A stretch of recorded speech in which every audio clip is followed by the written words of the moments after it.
the Carpenter Clinton. So I call him the Carpenter because the man is nailing everything that's moving.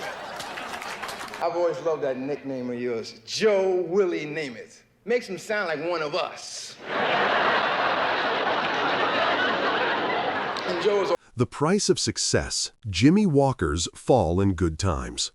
In the glow of television spotlights, where dreams transform into reality and obscurity gives way to fame, success often carries a hidden price tag, one that Jimmy Walker would come to understand all too intimately. The year was 1974, and Good Times had exploded onto American television screens, bringing with it unprecedented attention for the young comedian from the Bronx. Are you enjoying this story? Good Times, Jimmy Walker? Then help the channel with your subscription. Look, 94.8% of the people who watch these videos are still not subscribed to the channel. If you are part of that group, take the chance and subscribe now. It's free, and that way you'll keep receiving amazing stories from TV shows we still miss. Oh, and don't forget, at the end of the video, you'll find more stories like this one. Honestly, after seeing all those perfect white smiles, I had to find out the secret. It's in the pinned comment. Check it out after you finish the video. But behind the cameras, away from the adoring audience and the comforting rhythm of laughter, a storm was brewing. One that would ultimately tear apart not just a television show, but the relationships that formed its foundation. Television is a business of illusions. What viewers see, the harmony, the familial bonds, the perfect comedic timing, often masks a more complex reality. For the cast of Good Times, this disparity between perception and reality grew more pronounced with each passing season. At the center of this growing divide stood Jimmy Walker and his character J.J. Evans, a role that began as a supporting part but quickly evolved into the show's centerpiece, much to the dismay of certain cast members. Esther Rolle and John Amos, who portrayed Florida and James Evans, the parents in this groundbreaking African-American family sitcom, had signed on to the project with a specific vision.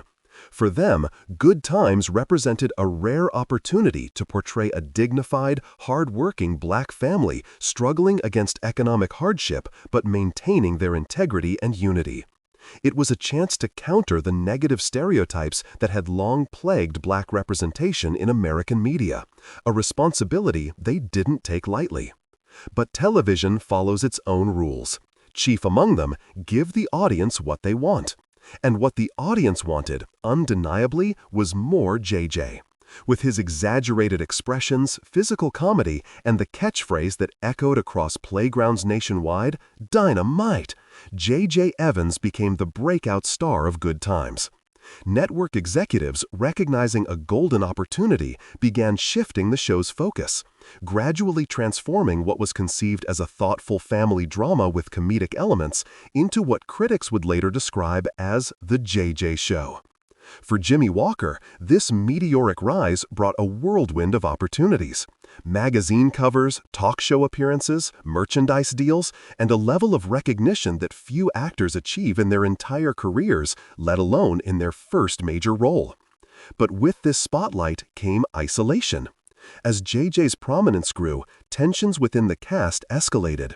What began as creative disagreements evolved into fundamental divides about the show's purpose and responsibility to its audience. Behind closed doors, in production meetings and dressing rooms, conversations grew increasingly strained.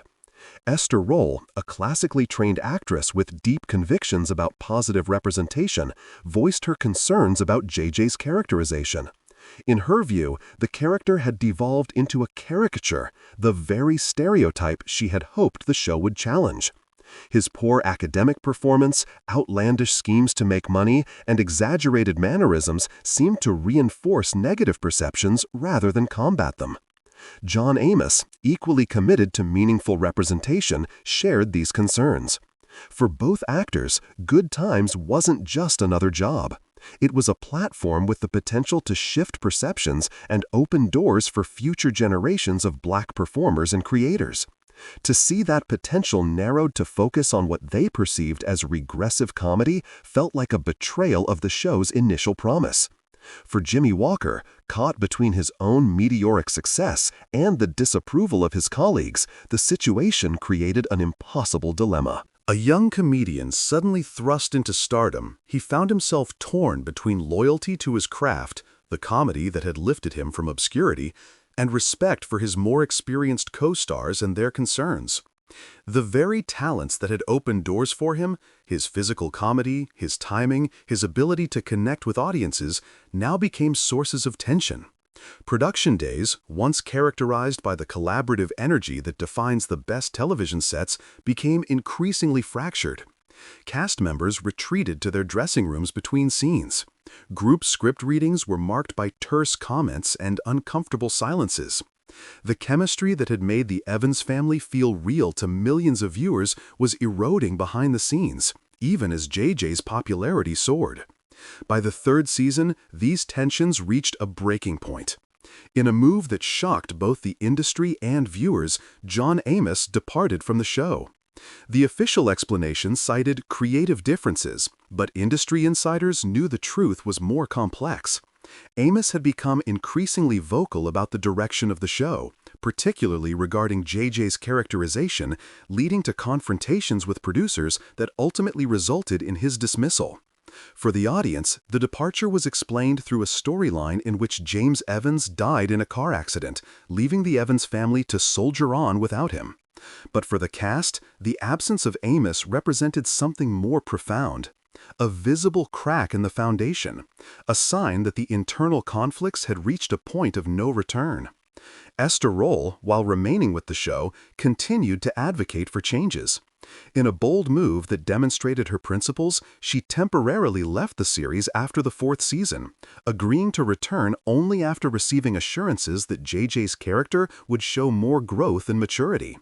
Her absence was explained by having Florida move to Arizona to be with her new husband, leaving JJ and his siblings to manage on their own. For Jimmy Walker, these departures created a paradoxical situation. On one hand, they removed the most vocal critics of his character's direction, potentially freeing him to lean further into the comedic elements that had made him famous. On the other hand, they left him increasingly isolated, burdened with the knowledge that his success had contributed to the fracturing of what had once been a pioneering television family. The press, always eager for behind-the-scenes drama, latched on to the tensions. Headlines questioned whether success had gone to Walker's head, whether the young comedian had somehow orchestrated a takeover of the show. Interviews with departed cast members, while rarely directly accusatory, hinted at deep-seated frustrations. For audiences who had welcomed the Evans family into their living rooms, the contrast between the on-screen unity and the reported off-screen divisions created a dissonance that was difficult to reconcile. Walker, thrust into a spotlight he never anticipated and facing criticism he wasn't equipped to process, retreated into his comedy. On set, the once easy camaraderie gave way to professional politeness. The young man who had once bounded onto the set with infectious energy now moved more carefully, aware that every joke, every improvised line potentially fueled the narrative that he had somehow betrayed the show's initial vision. In interviews from this period, one can see the strain behind Walker's trademark smile. When asked about the tensions, he deflected with humor or offered diplomatic responses about different creative visions. But those close to him described a young performer increasingly isolated, caught between external success and internal conflict, struggling to reconcile his rapid rise with its unintended consequences. By the sixth season, Good Times was a show in decline. Roll had returned, but the magic that had once defined the series had dissipated. Viewership dropped, and network executives, once eager to capitalize on JJ's popularity, began discussing cancellation. The final episodes aired in 1979, bringing an end to what had begun as a groundbreaking portrayal of Black family life, but had evolved into something far more contentious. For Jimmy Walker, the end of Good Times marked not just the conclusion of a chapter in his career, but the beginning of a reckoning. The role that had catapulted him to fame had also typecast him, making it difficult for audiences and industry executives to see him as anything other than J.J. Evans. More painfully, it had associated him with divisions and controversies that overshadowed the groundbreaking nature of the show itself. In the years following Good Times, Walker returned to stand-up comedy, the art form where he had first found his voice. On stages across the country, away from the constraints of network television and character expectations, he sought to redefine himself on his own terms. But the shadow of JJ loomed large, with audiences often requesting the catchphrase that had both made his career and complicated it immeasurably. The story of Jimmy Walker and Good Times is, at its core, a cautionary tale about the complex interplay between talent, opportunity, and responsibility. It raises questions about representation that continue to resonate in discussions of media today. Who controls a character's evolution? What responsibilities do performers have to the communities they represent? How does commercial success balance against cultural impact? For Walker, these questions would define not just his experience on Good Times, but the trajectory of his career afterward. The young comedian who had once seen humor as an escape from the hardships of the Bronx discovered that in the spotlight of national television, comedy carried implications and responsibilities he had never anticipated.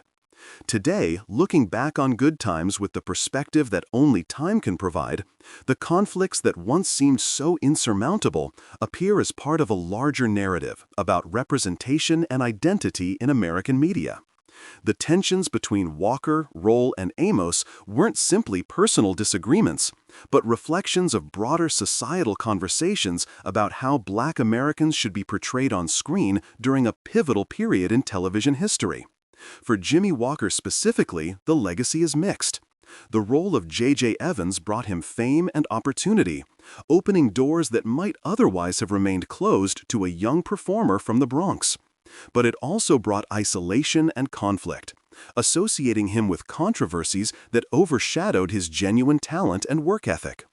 The catch-22 of his situation, succeeding in a role that itself became a source of contention, illustrates the complicated landscape navigated by Black performers in an industry still grappling with questions of representation. In the narrative of television history, Good Times remains significant. A pioneering show that brought a Black family into American living rooms, addressing issues of poverty, discrimination, and resilience with both humor and gravity.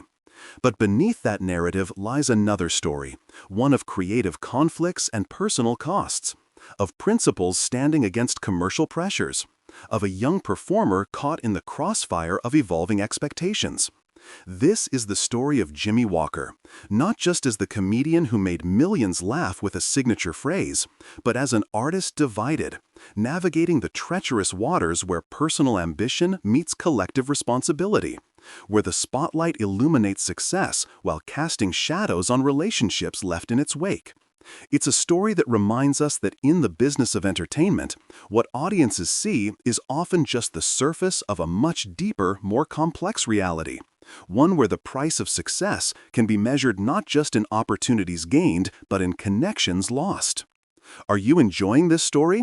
Good Times, Jimmy Walker? Then help the channel with your subscription. Look, 94.8% of the people who watch these videos are still not subscribed to the channel. If you are part of that group, take the chance and subscribe now. It's free, and that way you'll keep receiving amazing stories from TV shows we still miss. Oh, and don't forget, at the end of the video, you'll find more stories like this one. Honestly, after seeing all those perfect white smiles, I had to find out the secret. It's in the pinned comment. Check it out after you finish the video.